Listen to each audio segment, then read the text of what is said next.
ये आकाशवाणी रायपुर है। छत्तीसगढ़ी समाचार बुलेटिन के संग मीनल तिवारी के जय जोहार। अब पेश है आज के प्रमुख समाचार। राजीव गांधी किसान न्याय योजना में आज प्रदेश के 19 लाख किसान मन ला 1500 करोड़ रुपया के दूसर किस्त जारी।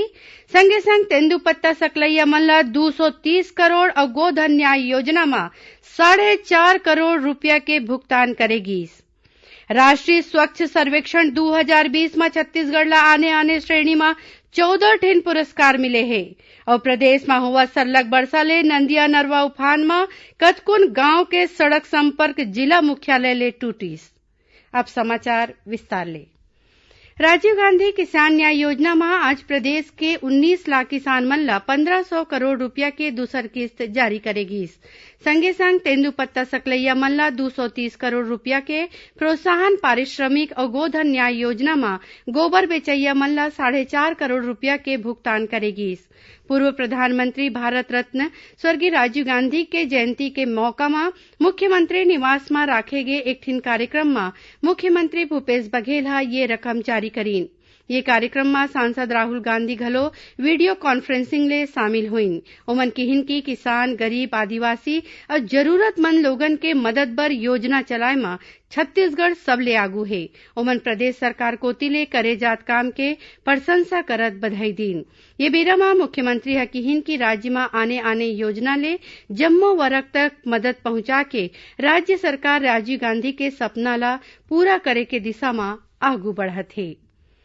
देश में स्वच्छ सर्वेक्षण 2020 के पहली पुरस्कार मध्य प्रदेश के इंदौर शहर ला मिले हैं। इंदौर ला ये इनाम चौथैया गांव मिला थे। केंद्रीय शहरी विकास मंत्री हरदीप सिंह पुरी हा ये पुरस्कार दीन। गंगा नदी के तट में बसे शहर में वाराणसी ला सबले स्वच्छ शहर के इनाम मिलिस। नई दिल्ली ला देश के सबले स्वच्छ राजधानी शहर बर इनाम मिले हैं।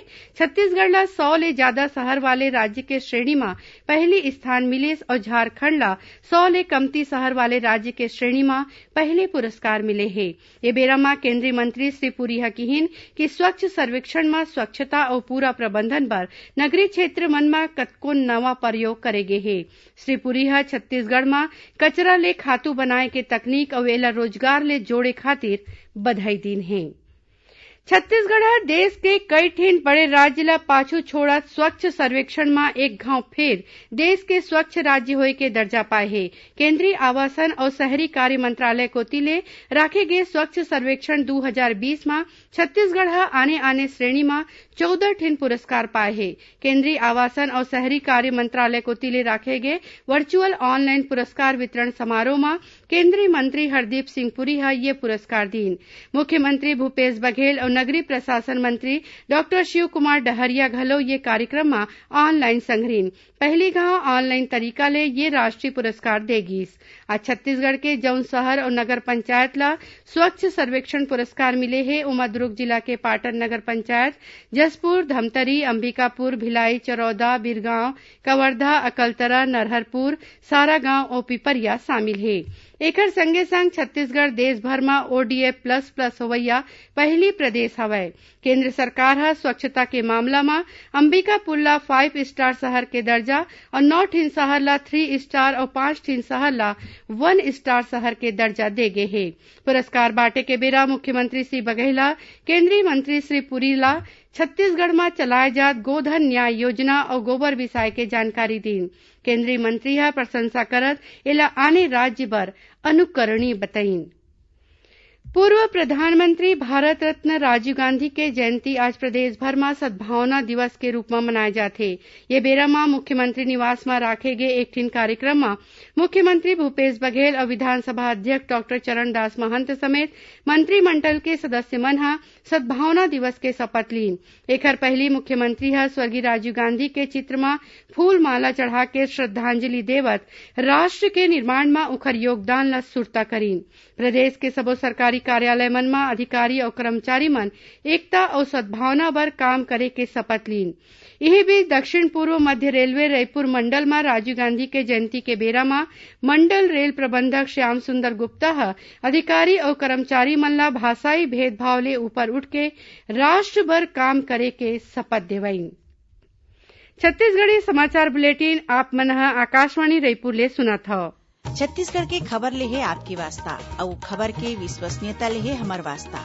आकाशवाणी समाचार रायपुर के प्रादेशिक समाचार बुलेटिन के संगे संग हमर समसामयिक कार्यक्रम आप रेडियो के संग अपन मोबाइल में घलो सुन सकत हव।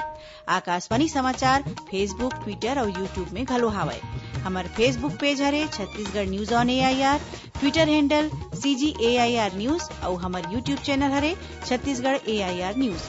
तो अब रेडियो के संगे संग आपके मोबाइल के माध्यम ले हम आप तक पहुंचत हन। छत्तीसगढ़ के हर खबर बर सुनत रहो आकाशवाणी समाचार। अब आगू बढ़बो बाचे समाचार कोती। प्रदेश में पाछू कुछ एक दिन ले होवा सरलग बरसा के सेती नंदिया नरवा उफान में हवय। कई ठिन गांव के सड़क संपर्क जिला मुख्यालय ले टूट गे हे। दंतेवाड़ा जिला में बांगाबाड़ी पुल के ऊपर ले पानी बोहाथे, जेखर ले बचेली, नकुलनार, रद्दा में अवई जवई प्रभावित होवत हे। उहें संकनी डंकनी नंदिया के जल स्तर बाढ़े ले नगर के निचला इलाका मन में पानी भर गे हे।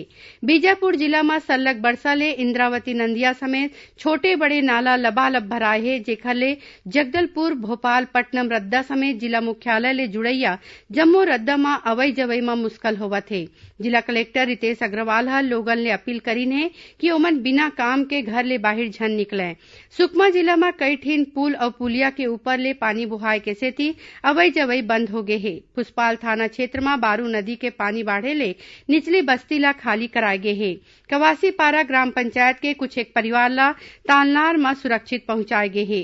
उहें गादीरास थाना क्षेत्र में मलंगेर नंदिया के पुल ऊपर ले करीबन 6 फीट पानी बोहात हे, जेखर ले ये रद्दा बंद हो गए हे। केरला पाल ले मिसमा के बीच बोदागुड़ा नाला के ऊपर ले पानी बोहाए के सेती अवई जवई रुक गे हे। एकरे संगे संग किस्टाराम, चिंतलनार, कोंटा और दोरनापाल थाना क्षेत्र में कतकोन इलाका बरसा ले प्रभावित होए हे। ओती मुंगेली जिला के मनियारी नंदिया में पानी बाढ़त हे। लोरमी क्षेत्र के कतकोन गांव एखर चपेट में हवय।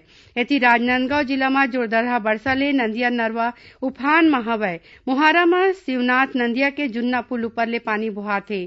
उहें महासमुंद जिला में बरसा ब्लॉक के बिछिया गांव में गाज गिरे ले एक मनखे के मौत हो गई।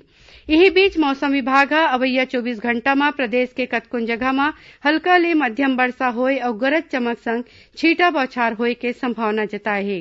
बिलासपुर संभाग और ओखर ले लगे कुछ एक जिला के एक दो जगह में भारी वर्षा होए के चेतावनी दे गे है।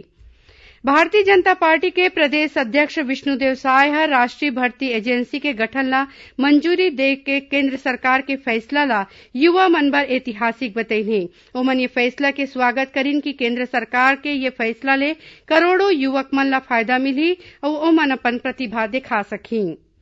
आज रेडियो श्रोता दिवस हरे। भारत में 20 अगस्त 1921 के हुए पहली रेडियो प्रसारण के सुरता में हर बछर प्रदेश में 20 अगस्त के रेडियो श्रोता दिवस मनाए जाते। ये मौका में रेडियो श्रोता कल्याण समिति भोपाल के तत्वाधान में वर्चुअल सम्मेलन राखेगी, जेमा देश भर के श्रोता मन भाग लीन। ये कार्यक्रम में छत्तीसगढ़ के रेडियो श्रोता मन घलो बढ़ चढ़ के हिस्सा लीन। सुहाग के परब तीजा काली प्रदेश भर में मनाए जाही। माई लोगिन निर्जला व्रत राख के भगवान शंकर और माता पार्वती के पूजा पाठ करते। राज्यपाल अनुसुईया उइके और मुख्यमंत्री भूपेश बघेल तीजा के मौका में जम्मू बहनी बेटी मन ला बधाई और शुभकामना दिन है। आखिर में प्रमुख समाचार एक घाव फेर। राजीव गांधी किसान न्याय योजना में आज प्रदेश के 19 लाख किसान मन ला 1500 करोड़ रुपया के दूसर किस्त जारी। संगे संग तेंदुपत्ता सकलैया मन ला 230 करोड़ और गोधन न्याय योजना में 4.5 करोड़ रुपया के भुगतान करेगी। राष्ट्रीय स्वच्छ सर्वेक्षण 2020 में छत्तीसगढ़ ला आने श्रेणी में 14 ठिन पुरस्कार मिले हैं। और प्रदेश में हुआ सरलग बरसा ले नंदिया नरवा उफान में कतकोन गांव के सड़क संपर्क जिला मुख्यालय ले टूटीस। एकरे संग छत्तीसगढ़ी समाचार बुलेटिन यही सिरावत है। जय जुहार।